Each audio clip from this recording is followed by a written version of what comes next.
Assalamualaikum warahmatullahi wabarakatuh. Halo, selamat pagi Sobat MBS. Apa kabar semuanya? Semoga kalian selalu dalam keadaan sehat walafiat.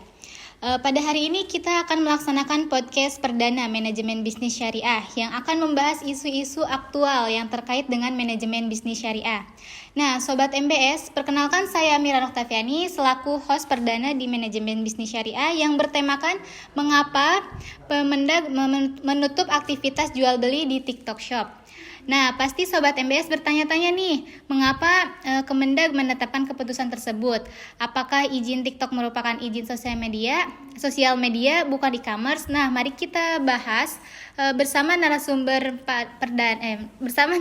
pada podcast perdana kali ini, yaitu Bapak Muhammad Alfi Al-Hubufiyah selaku Kaprodi di Manajemen Bisnis Syariah. Apa kabar Bapak? Alhamdulillah sehat. Terima kasih telah meluangkan waktunya di sela-sela waktu kesibukannya Bapak. Sami-sami. Nah, di sini kita akan membahas tentang masalah ditutupnya TikTok Shop nih Pak. Baik. Nih, menurut Bapak nih apa alasan utamanya pemerintah menutup TikTok Shop?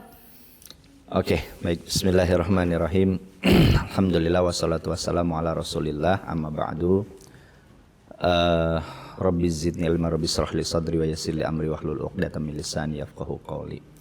Ya, pertama-tama saya sebelum kita membahas ke situ, saya ingin mengucapkan appreciate dulu yang sebesar-besarnya buat kawan-kawan Himpro MBS. Ini luar biasa, ini adalah project perdana teman-teman semua.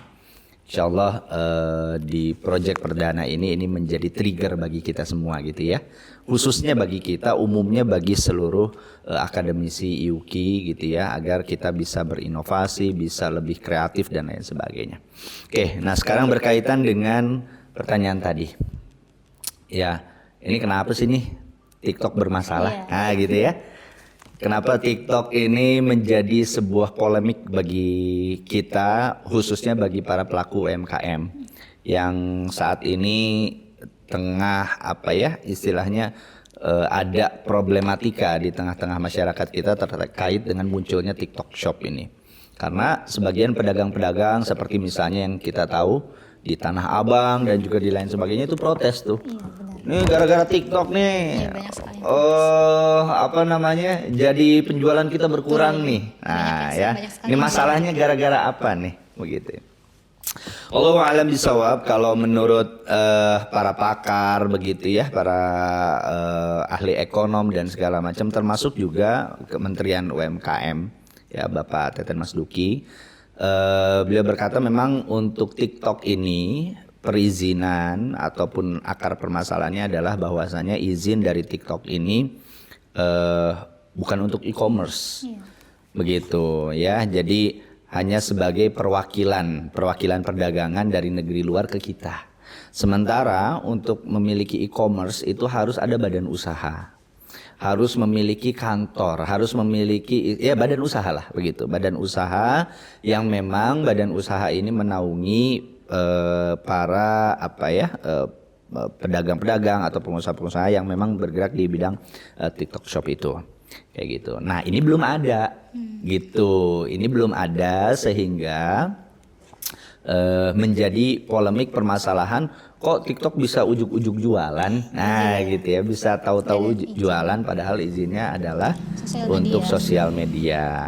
Nah awalnya seperti itu sehingga polemiknya menjadi besar kayak gitu. Jadi gara-gara perizinannya bukan e-commerce ya? Nah, untuk pertanyaan kedua yaitu dengan penutupannya TikTok Shop, apakah sudah menjamin bahwa Tanah Abang akan kembali ramai pengunjung? Ngejamin nggak ya? Ngejamin nggak kira-kira? Enggak. Gini ya,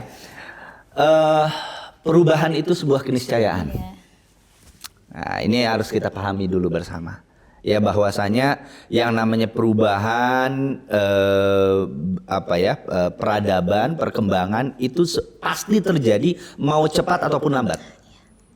Mau kita suka, mau kita nggak suka, pasti terjadi perubahan itu. Kayak gitu ya. Nah begitu juga dalam hal ranah kebisnisan, apalagi dalam hal bisnis. Apalagi di Indonesia, Pak Jokowi presiden kita sering bilang kita ini sekarang sudah memasuki era 4.0, industri 4.0. Industri yang dimana tadinya ranah tradisional beralih menjadi digital. Ya sekarang Mira dan kawan-kawan juga mungkin merasakan bahwa dulu mungkin kita masih kalau mau makan mau apa pergi ke restoran, pergi ke sini, pergi ke mana dan segala macam. Sekarang sudah ada GoFood, sudah ada yang namanya Shopee Food, udah tinggal. Itulah namanya perubahan, digitalisasi dari tahap tradisional menjadi tahap digital. Nah, jadi kalau misalnya gimana nih kalau kayak gini? Berpengaruh nggak ya ke pedagang dan segala macam ya. Yang harus kita pahami bersama dulu adalah bahwasanya perubahan itu sebuah keniscayaan, pasti terjadi, mau cepat mau lambat, mau kita suka ataupun tidak, maka perubahan itu pasti akan terjadi kayak gitu. Nah, harusnya juga nih yang di Tanah Abang juga kan harusnya mengubah strategi gak sih Pak buat kayak penjualan online gitu. Iya. Apakah perlu ada perubahan strategi yang perlu dilakukan oleh pedagang-pedagang untuk bisa survive? Nah, kalau perubahan itu tadi ya, kalau merujuk ke pertanyaan yang tadi yang sebelumnya, kalau yang namanya perubahan itu sebuah keniscayaan, pasti terjadi. Mau kita suka kek, mau kita nggak suka kek, itu pasti akan terjadi. Nah, gimana nih? Biar kita bisa survive, biar kita bisa bertahan menghadapi perubahan itu. Ya nggak ada cara lain, nggak ada opsi lain. Mau nggak mau kita harus bisa beradaptasi. Mau bisa beradaptasi. Nah, kuncinya apa? Mau bisa beradaptasi kalau kita ini mau belajar, tidak menutup diri untuk namanya perubahan. Yang kedua adalah ya kita mau keluar dari zona nyaman. Nah, ini kunci kita untuk bisa survive dalam ranah digitalisasi ini. Mau belajar, ada antusias untuk pengen tahu hal baru. Yang kedua, jangan merasa nyaman dengan zona nyaman. Nah, itu kuncinya agar kita bisa survive, kita bisa bertahan di era digitalisasi saat ini. Oke. Lanjut nih Pak ke pertanyaan selanjutnya. Bagaimana penutupan TikTok Shop di Indonesia dapat mempengaruhi perekonomian negara ini, terutama sehubungan dengan sektor e-commerce dan penjualan online? Berpengaruh nggak ya TikTok Shop ini dengan penjualan online, e-commerce dan lain sebagainya? Ya, terkait dengan hal itu sebenarnya masih banyak juga ranah-ranah lain e-commerce yang memang sebenarnya nggak terlalu berpengaruh juga dengan penutupan TikTok. Ya, buktinya seperti misalnya Bapak Menteri Perdagangan kemarin Pak Zulkifli Hasan menyampaikan gitu ya di salah satu media bahwasanya nggak usah bersedih begitu, para pedagang TikTok ini tinggal pindah saja ke e-commerce yang lain seperti Shopee, seperti Lazada dan lain sebagainya gitu ya. Dan itu sebenarnya juga memang tidak menjadi permasalahan yang signifikan bagi para pelaku UMKM yang ada di TikTok gitu ya, karena memang TikTok tutup pun masih ada kok platform-platform lain yang memang mereka bisa berjualan di situ. Kayak gitu. Nah, balik lagi ke kita, apakah ini menjadi sebuah problematika besar bagi perkembangan perekonomian di Indonesia? Ya. Nah, ini menjadi sebuah istilahnya poin yang perlu kita perhatikan bersama. Apakah ini menjadi hal yang urgensi bagi pemerintah kita untuk menanggapi TikTok yang harus ditutup seperti ini? Karena ini tidak menutup kemungkinan akan merembet ke hal-hal yang lain. Ya, sehingga kalau misalnya e-commerce yang lain pun ditutup, anggaplah bukan cuma TikTok Shop, misalnya Shopee, misalnya ini. Nah, ini pasti sedikit atau banyak ini akan mempengaruhi terkait tingkat perekonomian bangsa Indonesia dan tingkat kemajuan bangsa Indonesia. Ya, suatu negara, suatu bangsa yang nggak mau terbuka dengan kemajuan, dia tertutup, ini susah untuk menjadi negara maju. Akan terus stagnan, akan terus mandek di negara berkembang. Nah, ini sementara pemerintah kita menginginkan atau ada target di masa mendatang 2045, 2030 Indonesia akan menjadi negara maju. Bahkan masuk ke dalam 5 besar negara dengan perekonomian terkuat di dunia. Nah, kalau hal-hal seperti ini ditutup, tentu hal ini akan mempengaruhi istilah katanya akan mempengaruhi rencana kita menuju ke sana. gitu. Nah ini yang perlu sebenarnya bukan cuma pemerintah sebenarnya, sebagai juga kita selaku akademisi ya, mau dosen mau mahasiswa itu melakukan literasi, melakukan pembelajaran kepada masyarakat begitu ya, bahwa perubahan itu adalah sebuah keniscayaan. Perubahan itu pasti akan terjadi, maka masyarakat harus sadar akan hal itu, dan itulah ranah kita selaku akademisi tampil di situ untuk memberikan educate kepada masyarakat. Gitu. Lanjut nih Pak, apakah langkah penutupan TikTok Shop memiliki kaitan dengan regulasi ekonomi atau politik tertentu di Indonesia? Regulasi ekonomi atau regulasi politik ya itu paling tadi ya. Kalau yang saya lihat atau yang mungkin kami lihat terkait dengan regulasi politik dan segala macam sih, saya rasa enggak ada hal hubungannya ke situ ya. Hanya saja memang terkait dengan penutupan TikTok ini ada enggak hubungannya atau kaitannya dengan regulasi ekonomi segala macamnya, itu tadi bahwasanya memang TikTok ini awalnya ini peraturannya atau izinnya dia adalah hanya untuk medsos saja begitu ya.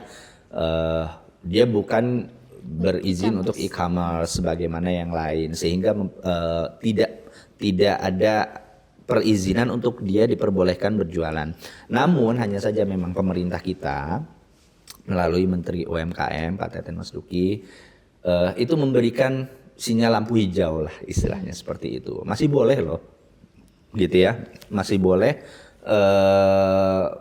TikTok itu untuk misalnya berjualan, asalkan dengan syarat tadi yang seperti kita sampaikan, asalkan dengan syarat mereka membuka badan hukum di kita sebagai suatu, karena itu peraturan dari negara kita bagi perusahaan asing yang ingin berjualan di kita boleh, tapi dengan satu syarat, mereka harus punya badan hukum di sini.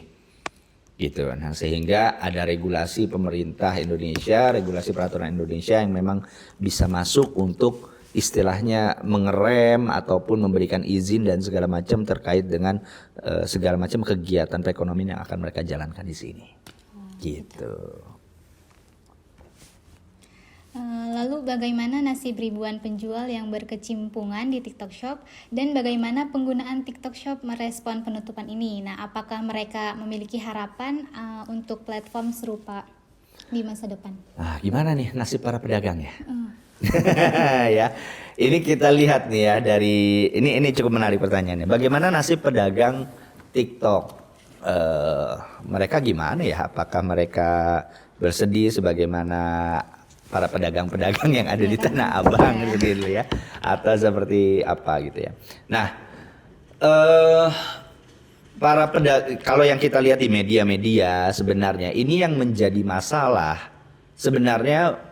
Kenapa para masyarakat Indonesia itu banyak beralih membeli atau berdagang di TikTok Shop atau di e-commerce, nggak langsung pergi ke pasar, ya?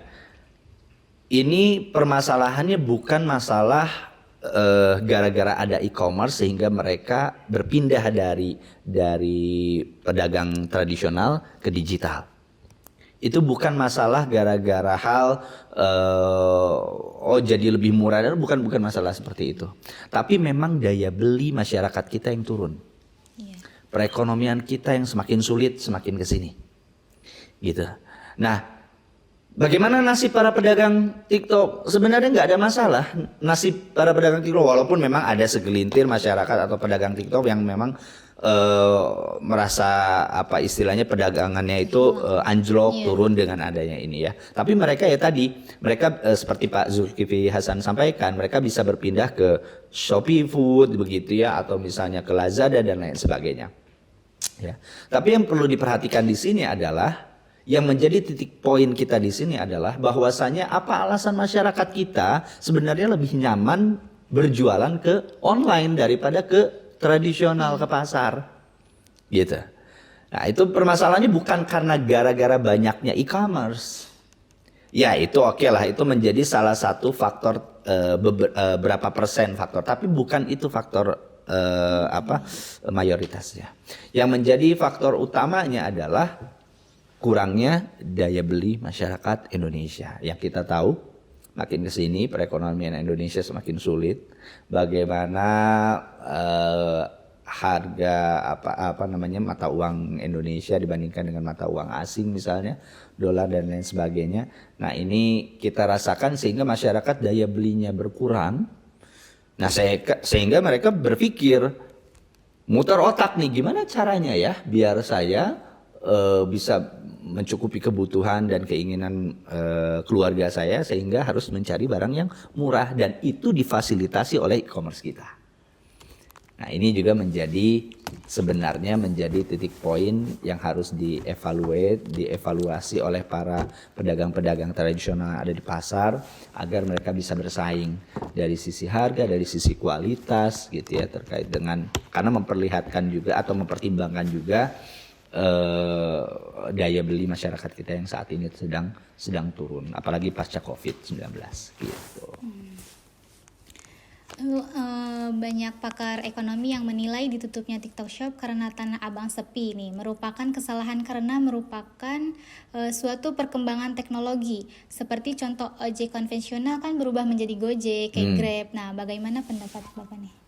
Iya, ya tadi saya bilang jadi bukan karena salah si e-commerce dan lain sebagainya ya. Kalau saya lebih berpendapat bahwasanya ya perubahan itu adalah sebuah keniscayaan. Mau kita suka kayak mau kita nggak suka itu pasti akan terjadi. Ya, perubahan itu pasti akan terjadi. Sebuah keniscayaan.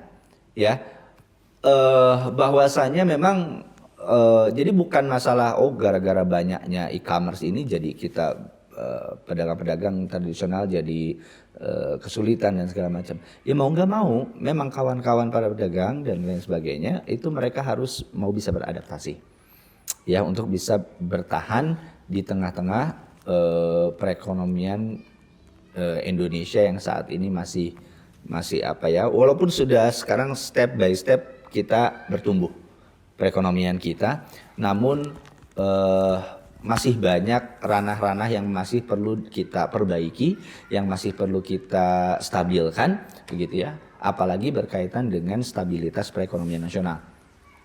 Ya, nah, apakah salah dengan adanya TikTok? Apakah salah dengan adanya e-commerce? Tidak. Ya, kita bisa berpikir justru sebaliknya. Ini adalah sebuah peluang yang bisa kita manfaatkan. Sebuah peluang yang bisa kita manfaatkan bagaimana pedagang-pedagang ini bisa memaksimalkan penjualannya secara berkali-kali lipat dengan memanfaatkan e-commerce tersebut.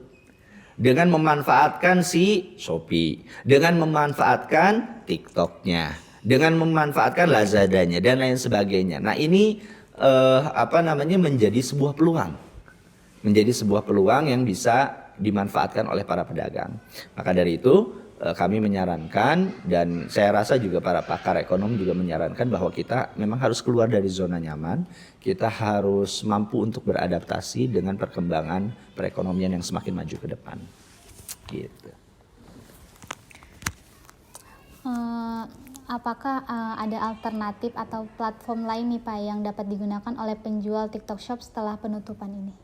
Itu platform lain untuk banyak ya, platform lain selain ada TikTok Shop ya, ada Shopee, ada Tokopedia ya, ada dan segala macam. Intinya sih media sosial seluruhnya, dan juga sistem ad system misalnya dan segala macam itu bisa dimanfaatkan, asalkan syaratnya satu tadi yang kami sudah berulang-ulang sampaikan, bahwasanya mereka atau kawan-kawan para pedagang ini, para pengusaha ini harus mau keluar dari zona nyaman. Harus mau belajar, menerima hal-hal baru. Gitu ya. Menerima hal-hal baru apalagi terkait dengan era digitalisasi saat ini kita. Yang semuanya sudah serba digital. Ya, yang semuanya sudah serba online. Gitu ya. Nah, ini mau tidak mau, suka tidak suka, agar kita bisa survive di situ ya kita harus bisa bertahan dengan kondisi demikian, kayak gitu. Selanjutnya nih, bagaimana pandangan Bapak terhadap penutupan TikTok Shop? Apakah merupakan langkah yang tepat? Pemerintah memberikan regulasi dengan penutupan TikTok Shop saat ini karena dengan alasan memang perizinannya tidak sesuai, ya, sehingga pemerintah memutuskan untuk menutup TikTok Shop seperti itu. Itu saya rasa itu sebuah tindakan yang tepat. Ya, sebuah tindakan yang tepat juga untuk melindungi UMKM kita, gitu ya, untuk melindungi UMKM dan juga karena perizinannya juga memang tidak sesuai begitu awalnya, sehingga harus ditutup, ya. Namun, ini balik lagi nih, ya. Namun kita tetap harus bersiap dengan kejadian atau dengan hal-hal yang mungkin tak terduga di masa mendatang. Ya, baik itu ada kaitannya dengan regulasi ekonomi, dengan regulasi politik, sehingga ya kasus-kasus semacam begini seperti TikTok Shop, seperti yang lain, itu bisa jadi nanti akan berkembang ke depannya lebih canggih lagi, lebih hebat lagi yang kita nggak tahu nanti mereka akan masuk lewat ranah apa, kayak gitu. Nah, sekarang saja, nah ini yang menarik ini, kemarin itu media menyampaikan bahwasanya Pak Jokowi menyampaikan bahwa kita hanya telat sebulan saja, kita hanya telat beberapa waktu saja, ini efeknya luar biasa. Presiden kita mengatakan demikian, ini efeknya bisa sampai Tanah Abang tutup lah dan segala macam ini ya. Padahal kita hanya terlambat sepersekian detik istilahnya, kita hanya terlambat sepersekian hari, sepersekian bulan, gitu. Nah itulah yang saya bilang bahwa perubahan zaman sekarang itu begitu cepat. Begitu ya, begitu cepat, begitu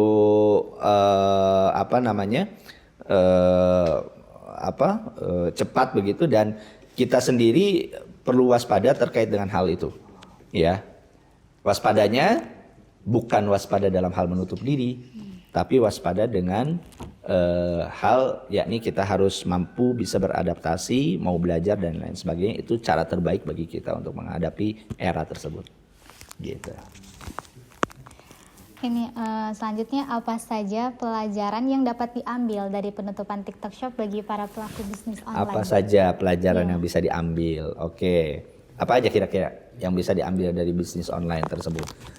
Yang pertama misalnya, ya, kawan-kawan para pedagang, kawan-kawan para pengusaha bisa misalnya lebih terbuka dalam hal perubahan digitalisasi sekarang ini. Bahwasanya sebuah keniscayaan, sebuah perubahan menjadi digitalisasi itu pasti akan terjadi. Karena era ke depan akan terus berkembang. Sehingga mereka mau tidak mau, suka tidak suka harus mau belajar hal baru. Itu pelajaran yang bisa diambil yang pertama. Yang kedua adalah jangan juga kita menutup diri dengan sebuah perubahan. Saya emang gak mau berubah, saya emang maunya gini-gini aja dan segala macam. Wah, bisa digeremus. Iya, benar. Ya. Bagaimana caranya biar kita bisa survive dalam hal perkembangan? Ya kita harus mau belajar hal baru. Kita paksakan diri untuk mau bisa belajar hal baru, mau bisa tahu apa itu digital, mau bisa tahu apa itu dagang online dan segala macam. Itu harus dipaksakan. Ya, harus itu dipaksakan. Karena dengan begitu kita baru bisa survive dengan hal itu. Namun yang ketiga, jangan lupa juga, oke, kita bisa belajar, kita mau ada kegiatan ini. Yang ketiga yang perlu ditanamkan juga adalah terkait dengan peningkatan keimanan dan ketakwaan kita. Sekarang Mira, kawan-kawan tahu bahwasanya zaman digital itu sudah banyak fitnah di mana-mana. Iya. Ya, mau itu dari sisi perdagangan, mau itu dari sisi media sosial, ya, dan lain sebagainya. Nah, itu pasti akan terjadi apalagi di dunia perdagangan. Fitnah sana, fitnah sini biar tokonya nggak laku, bisa jadi. Dengan cara dibom komennya, jadi orang jadi malas beli. Ternyata komennya pada jelek semua. Sengaja. Nah, sengaja dibuat seperti itu. Lalu juga misalnya, ya itu kan namanya persaingan bisnis. Ya itu namanya persaingan bisnis. Nah, itu pasti akan terjadi atau itu ada kemungkinan untuk terjadi seperti itu. Nah, yang ketiga yang perlu diperhatikan itu tadi peningkatan keimanan dan ketakwaan kita. Bagaimana kita berusaha secara maksimal, ikhtiar kita berusaha maksimal. Oke, saya mau belajar, Pak. Saya mau ini, Pak. Saya mau tidak menutup diri terkait perubahan dan segala macam. Namun akhlaknya nol. Terkait dengan hal itu dirinya secara adab dalam berdagang, secara jual beli dalam berdagang dia nggak tahu, ya sama saja. Sehingga penting juga dalam peningkatan keimanan, ketakwaan, ilmu din dalam berdagang. Nah, ini juga Mira dan kawan-kawan juga sudah belajar di kelas. Ilmu din dalam belajar dalam berdagang itu penting. Sebagaimana Ali bin Abi Thalib berkata, barang siapa yang berdagang, berbisnis, dia nggak belajar fikih bisnis, fikih muamalah, maka dia akan terjerumus ke dalam riba begitu. Nah, inilah pentingnya sebuah ilmu sebelum berdagang yang perlu dimiliki seorang entrepreneur, seorang pedagang. Gitu. Apa ya? Ayo apa ya? Apakah penutupan TikTok Shop menunjukkan adanya pergeseran tren atau preferensi konsumen dalam berbelanja online? Iya, pergeseran tren. Iya, tentu dari yang tadi ya kita sampaikan, dari yang tadinya tradisional menjadi digitalisasi, itu adanya perubahan tren. Masyarakat kita akan terbiasa dengan hal itu nanti ke depan. Karena memang seluruh media memfasilitasi itu. Apalagi sekarang kita internet ya, lalu juga adanya atau pemerintah membuka era 4.0 gitu ya, semua dari tradisional berubah menjadi digital. Nah, itu mempengaruhi besar, pengaruhnya terkait dengan perubahan itu, perubahan tren itu maksud saya ya. Nah, sehingga karena masyarakat yang berubah trennya, kita harus mau ngikutin maunya masyarakat. Karena yang akan membeli produk kita ya masyarakat. Kita nggak bisa, masyarakat beli produk saya dong. Ya nggak bisa, orang yang punya duit saya kata masyarakatnya begitu. Ya saya gimana saya maunya. Nah, sementara tren masyarakat berubah menjadi digital sekarang. Ya, maunya yang simple lah. Maunya nggak mau yang ribet-ribet, harus pergi ke sana sini dan segala macam. Ya. Nah, ini kita harus mengikuti tren masyarakat, maunya masyarakat. Gitu ya. Nah, mau masyarakat, perubahan tren itu, sehingga para pedagang harus mau mengikuti tren perubahan itu. Gitu. Ya, Pak, udah beres, Pak. Beres. Jadi kesimpulan dari pembahasan kita kali ini yaitu yang dapat diambil nih dari pembahasan ini, bahwasannya perubahan adalah suatu keniscayaan, perkembangan yang kini sangatlah pesat, harus menutup diri kita agar lebih produktif dengan menjadi insan yang mampu bersaing. Nah, khususnya dalam dunia digital, bahwa bahkan Allah SWT berfirman dalam Quran surat Ar-Rod ayat 11, yaitu tidaklah Allah rubah keadaan suatu kaum hingga mereka merubah keadaannya sendiri. Ya. Nah, terima kasih Bapak sudah meluangkan waktunya, Pak. Sama-sama. Terima kasih sudah menyempatkan dan bersamai kami di podcast hari ini. Ya. Nah, Sobat MBS, tetap stay tune, Sobat MBS tetap stay tune di podcast MBS dan tunggu konten-konten selanjutnya. Saya Mira Noktaviani pamit undur diri. Assalamualaikum warahmatullahi wabarakatuh. Waalaikumsalam warahmatullahi wabarakatuh.